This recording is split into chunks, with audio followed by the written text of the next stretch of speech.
Хайырлы ақшамлар, эфирде нәтиже программасы бүгін февральнан 28-і сізлеріні студияда Шевкет Аматулаев селемлай. Украина президенті Қырым-татар милли мұқтариеті тешкіл етілмесінен бағлы іш группасы азырлаған деңішмелеріні беклей. Бұны Петро Порошенко мұғберіміз Эльвина Сейтбулаева берген суальный жевап бергенова қатайтты. Президенттің сөздеріне көре Қырым-татар мұқтариеті тешкіл етілмесі мұйым меселе. Оның сөздеріне көре УАНАЭСа комиссиясы азырлаған деңішмелеріні ачық шекілде мұзакере етілмесіні Велейханын соңки вариантыны тақдим етіп парламентке берілмесіні талап етежек. Петро Порошенко мұқтариетіні милли медені деп адландырды. Я від вас дізнався, що робоча група зараз закінчила свою роботу. Я звернусь до робочої групи для того, щоб вона негайно винесла це на засідання Конституційної комісії. Але я точно знаю, що засідання Конституційної комісії ще не було. Я врахую вас. Дякую. Қырым-татарларының esas мақсады бұл Украина еркенінде Қырым-татар милли территориаль мұқтариетіні тешкіл етмектір. Бұны бұтын дүния Қырым-татар конгрессінің президент муавины Ленур Ислямов айтты. Оның сөздеріне көре Қырым-татарлары ярмаданын тамыр халқы оларақ ең азы мұқтариет сайыбы олмақ керек. У президента есть советники, которые допустили какую-то ошибку, потому что национальная культурная автономия – это та организация, которая вышивает крестиком-ноликом. Рабочая комиссия, которая работала в Верховной Раде, в комитете, она по изменениям 10 статьи Конституции занималась именно национальной территориальной автономией крымских татар, где у крымских татар будет право на самоопределение. То есть мы говорили о том, что крымские татары будут, как коренной народ Крыма, иметь свою государственность в лице автономии. Об этом говорил и Чубаров, и Джемилев. Об этом в национальном движении говорят уже фактически последние 70 с лишним лет. И это всегда было и нашей задачей восстановить именно крымско-татарскую национально-территориальную автономию в составе Украины. 2014 сена деселеріні қатырламаға девам етеміз. Февральнан 28-де Ярмадада Русия арбелері озына енді ачық-ачық көстермеге башлаған еді. Авалиманлар запт етілді. Атыры телеканалыны қорчаламақ үшін инсанлар чыға. Ақерға Владимир Жириновский келеве қырымлылар Русияде раат яшайжақ деп сөз бере. Оқышынан сонки күнні қатырламаға теклif етеміз.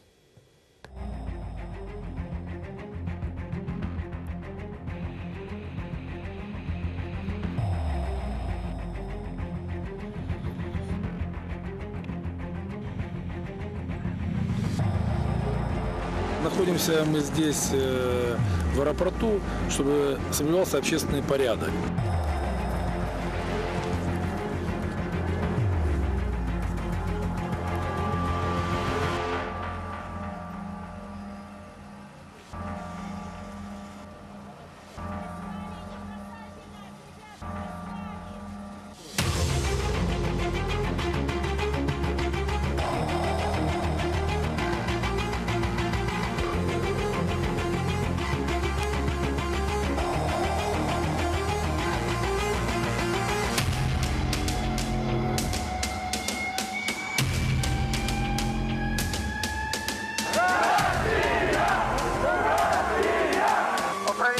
Крымского местного референдума 25 мая о признании статуса автономной республики Крым как государственного в составе Украины. Мы не признаем незаконным образом сформированное правительство Крыма.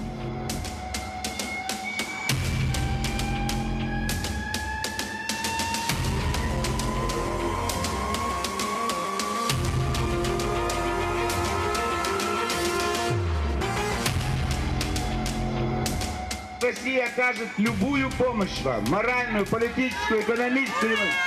У вас всегда будет газ, у вас всегда будут миллионы русских туристов.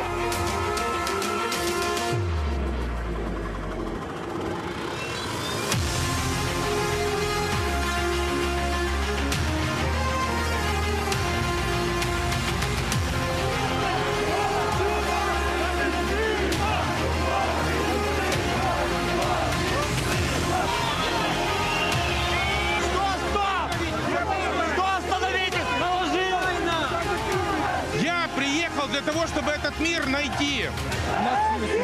Вот сегодня мы с вами должны найти этот компромисс. Минуточку, послушайте. Я сегодня... У нас мир, здесь мир, у нас нормально.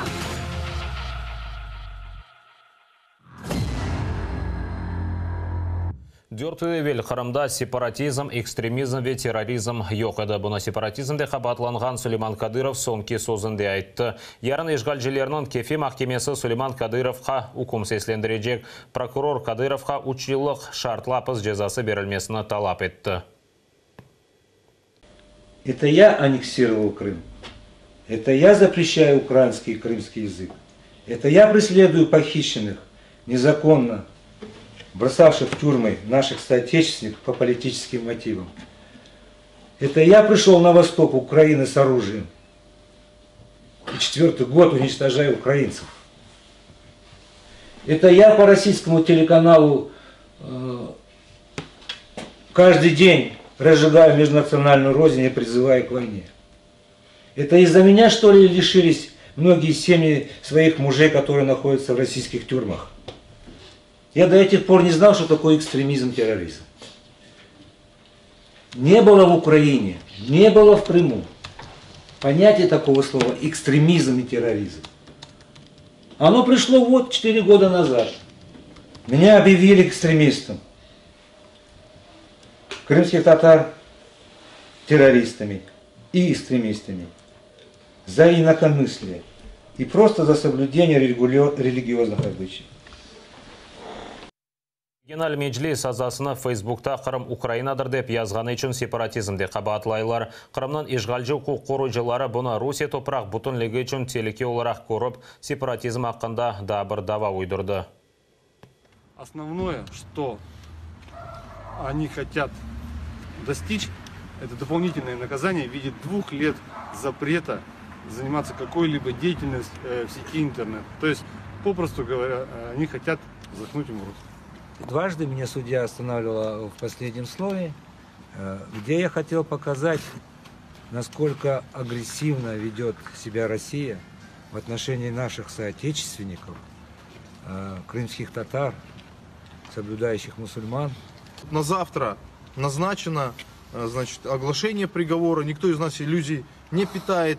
Мы уверены в том, что это будет, конечно же, обвинительный приговор. Дай Бог, чтобы я ошибался.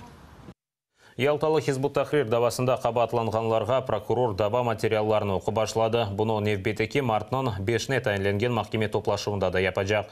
Эмир Хусейн Куку, Арсен Джепаров, Муслим Алиев, Рифат Алимов, Энвер Бекиров и Вадим Сирук Хизбут Тахрир тешкілятында иштирак етмесінде қабатлана. Адвокатлары қабатлав гүзлі шаатларынан малюматы ве Русия тарафына кечкен сабық СБУ-нын хадимы лафлары эсасында топланған дейлер.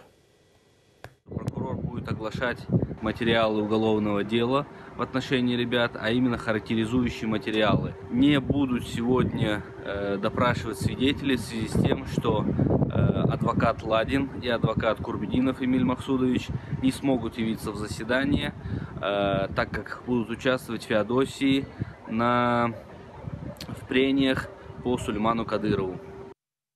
Қырымның Юқары Рус махкемесі бір кішілік наразылықның иштиракчысы Рустем Усмановның шикаятыны рет етті. Қырым татар оңа берілген 10 000 рубль пара жазасына қаршы итираз білдірген еді. Махкеме имайы тарафынан делилеріні кене козогыне алмады. Ишғалжы махкемелер январынан сонында бір кішілік наразылықларының иштиракчылары берген шикаят аризаларını бақмаға башлады. Тек 2 кішінің пара жазасы 15 000-ден 10 000 рубльге қадар эксілтілді.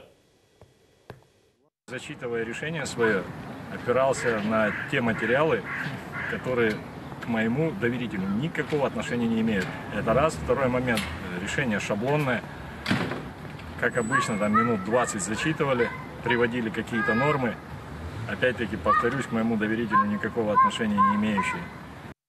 Ишғал олынған Қырымда военкоматлар аскерлікке желп етілежеклеріні Украин ватандашлығындан вазгечмеге чағыралар. Геншілерге ватандашлығынан вазгечмек ечін бланклар тұттыра екенлер. Қырымда аскерлікке чағыровынан яңы далғасы башланды. Аққорчылығылар айтқанына көре бұл ишғалжілер тарафындан басқадыр. Кім бөле весиқаны имзаласа біле Украинада ОЭБ-бір Украина ватандашы оларақ танылажақ дейлер. Офіційно, законно можна вийти з громадянства України, тільки написавши власноруч заяву до відповідних державних органів української влади написати заяву на ім'я окупаційного якогось органу або військкомат. Це нічого не означатиме. Қырым сакинлеріне қорқузалар бөлі етіп, Русия президентінің сайлауларына келмеге мечбүр етежек олалар. Бұны Милли Меджлис рейсінен бірінші муавины Нариман Желял Фейсбукта язды. Почта, ерлі мемуриет, мескен коммуналь müesселерінің хадимлері қанунсыз сайлауларда иштирак етежексіңізмі деп суал бере екен. Девлетте чалышып сайлауларға бармаған инсанлар иштен бошатылажақ. Қой сакинлері есе бірде-бір весиқа аламазды екенлер. Никаких мер уголовного административного преследования за участие или неучастие в выборах не существует, поэтому любые подобные методы будут незаконными, да и они и не нужны. Пользуются административным ресурсом. В принципе, мы с этим сталкивались и в Украине, особенно во времена господина Януковича. Эта методика работала, и в принципе она продолжается с огромным успехом использоваться и сегодня. Юқары Рада халқара топлылыққа мұражат етіп, Қырымда Русия президентінің қанунсыз сайлауларына кедер етмеге чағырajaq ола. Бұл уақытта Народный фронт фырқасынан ел басшысы Максим Бурбак білдірді. Қырым Украинаға айы толғанını айтып, Русияның анда сайлауларына кечірмеге аққы жоқ деп қайдетті. Ці вибори нелегітимні, і результат їх буде такий самий – нелегітимний. Вже зараз їх підготовка супроводжується систематичним і масштабним порушенням прав людини, репресіями проти місцевого цивільного населення, вбивствами, тортурами, депортаціями на території Російської Федерації. Ці злочини кремлівської верхівки треба зупинити. Закликати міжнародну спільноту, представників міжнародних організацій не направляти туди, і є позиція туди нікого не направляти, міжнародних спостерігачів. Також закликаємо вже потім з обраним російським президентом, оскільки він незаконно обиратиметься, зокрема на українській території в Криму, не запрошувати не до себе на делегації, не брати участь в зустрічах з ним. Хан Сарайны Қорчалайы Қырым бірдемілігі тешкілаты флешмоб башлатты. Қырым-татар медени мерасынан кележегіне ләқайт қалмағанларны қошылмаға шағыралар. Флешмоб үшін Илхам Эльмаз Акимовадан алынды. Оратлық күнлері Хан Сарайының оғыне бір кішілік наразылыққа шыққан еді. Қырымлы сияси мобил Семиросиин Куку Весеран Салиевның өмір арқадашлары ичтимai ағларда біріншілер сырасында флешмобқа қошылдылар. Қадынлар ақайларының Хансарай азбарында шығарылған ескі ресімлеріні дерч етті. Флешмобқа жемаат эрбабы Лутфия Зудиева да қошылды. О жемаатчылықның диққатыны Хансарайда олған фажиаға желп етмеге истей. Это наше общее достояние, это наследие всего крымско-татарского народа. И поэтому в данном случае душа болит у всего народа. И я считаю, что каждый из нас должен присоединиться к данной акции и в меру своих возможностей сделать все для того, чтобы защитить свою память. Журналист Сивиль Алединова да бұл флешмобқа қошылды. О азырлаған левхаларында да Хансарай жоқ етілгенini көрмек мүмкін. Ханский дворец для нашего народа это то святое место, кусочек того старого Крыма, достояние, можно сказать, крымских татар, единственное, что у нас осталось. Именно поэтому я так же, как и многие мои соотечественники, поддерживаю этот флешмоб. И, конечно же, очень надеюсь, что мы хоть как-то сможем обратить внимание на эту проблему. Но пока вот реставрация, или, как сказать по-новому, строительство нашей ханской мечети, она идет полным ходом. Фотограф Сейтумеров айтқанына көре 2015 сенесі Хансарайда фото чеккен. Айтқанына көре шымды ишғалжылар япқан ишіні реставрация демеге олмаз. 19 асырға айыт таван ағачларыны işçiler пұшып ташлады. Еріне земаневи таван ағачлар еріштірілді. Қадими ресімлерінен олғаны жами таванını парчалап чөплікке аттылар. Қырым-татар кераметі еріне четел земаневи испан кераметіні қояжақлар. С прошлого года началась вот эта реставрация беспощадная, то есть и вот эту красоту, которую мы видели, которую я пытался запечатлеть в кадре, сегодня мы видим, что на этом месте уже как война прошлась, да, то есть все вверх дном перевернуто.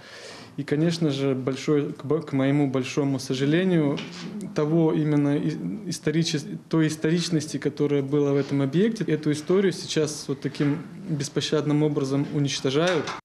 Эки hafta evvelsi Аққорчалайжы Рустем Камилев Бақшысарайдаки ханлар сарайы жоқ етіле деп жинайы дава башлатмаға талап етті. Шикаятны Русияның тақиқат комитетіне берді. Ода флешмобқа қошылды. Ханлар сарайыны корчалайық деген флешмобқа күн-күнден яңы инсанлар қошыла.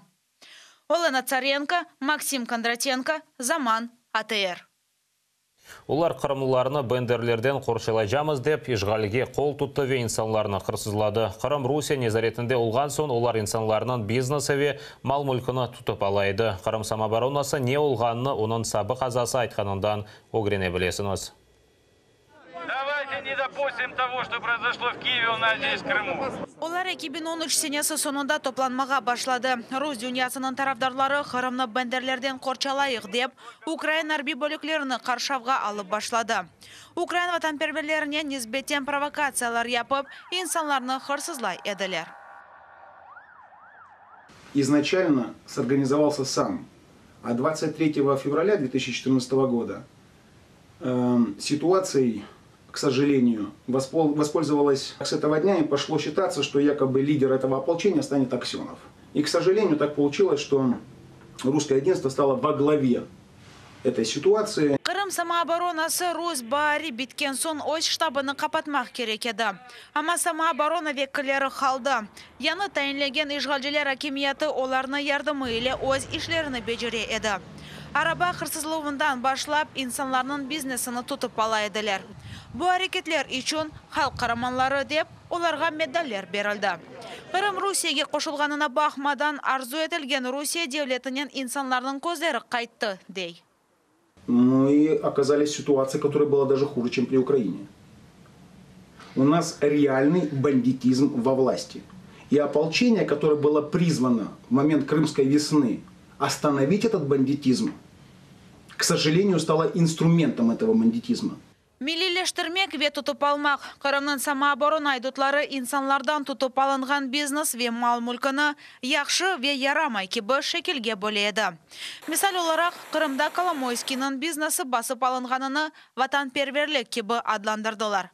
Крым Автотранс бұл башқа иштір. Это не национализация. Он принадлежал человеку, который был у нас в Крыму, да, жил в Крыму. Более того, мало того, что жил, он постоянно боролся за Крым, за российский Крым.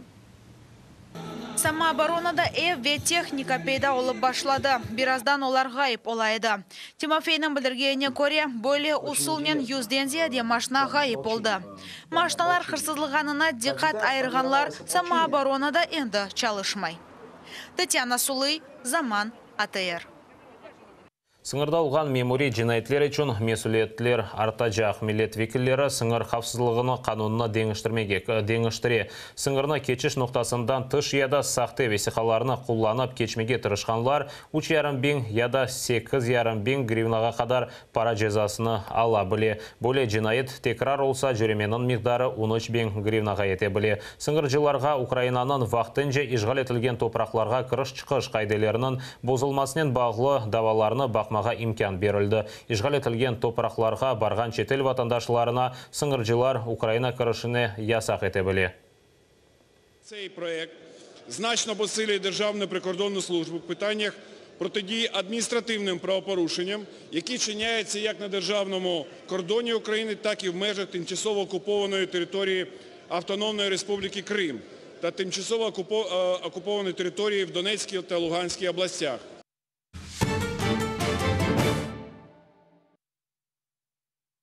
Русия тышышлер назиры Сергей Лавров Америка бірлешкен девлетлеріні Авропа Русияге қаршы озек ядер ұжымыны етмеге азырлағанында қабатлады. Бұны Женевада білдірді. Бұл вет дегер халқара хаберлеріні Невбетикелев қамыздан огрене білесіңіз.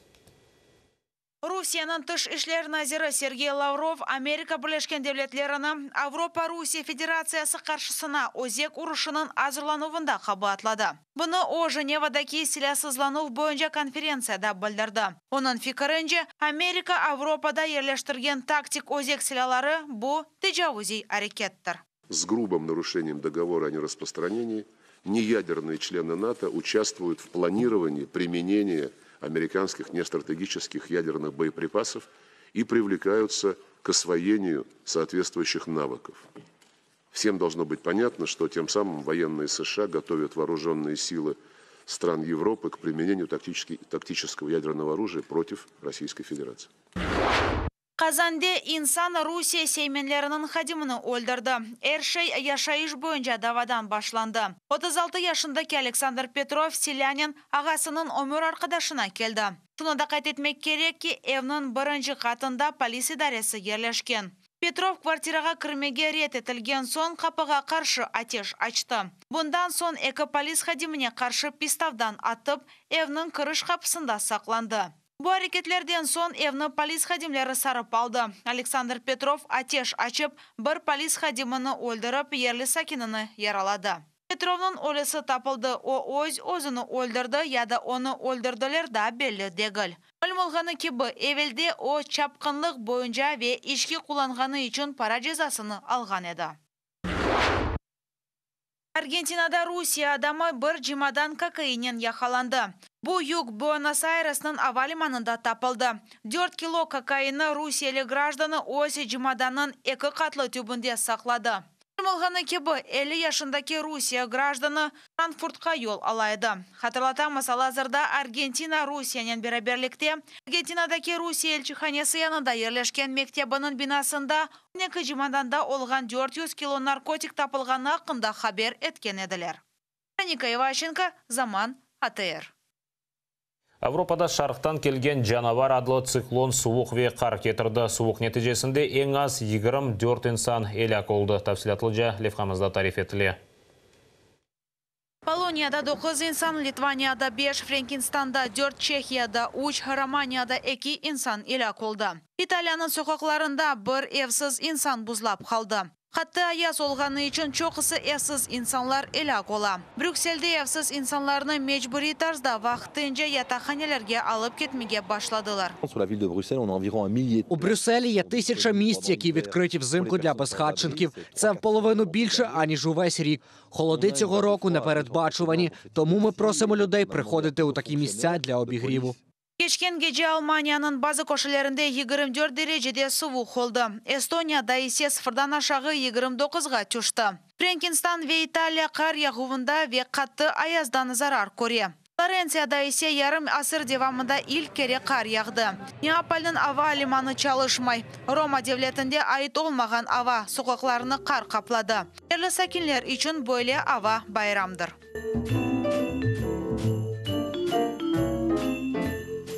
Baskan Britanya'da ise yerli hakimiyet ışık söndürülüvü ve telefon bağlarının probleması hakkında haber etti. Araba hareketi toxtatıldı.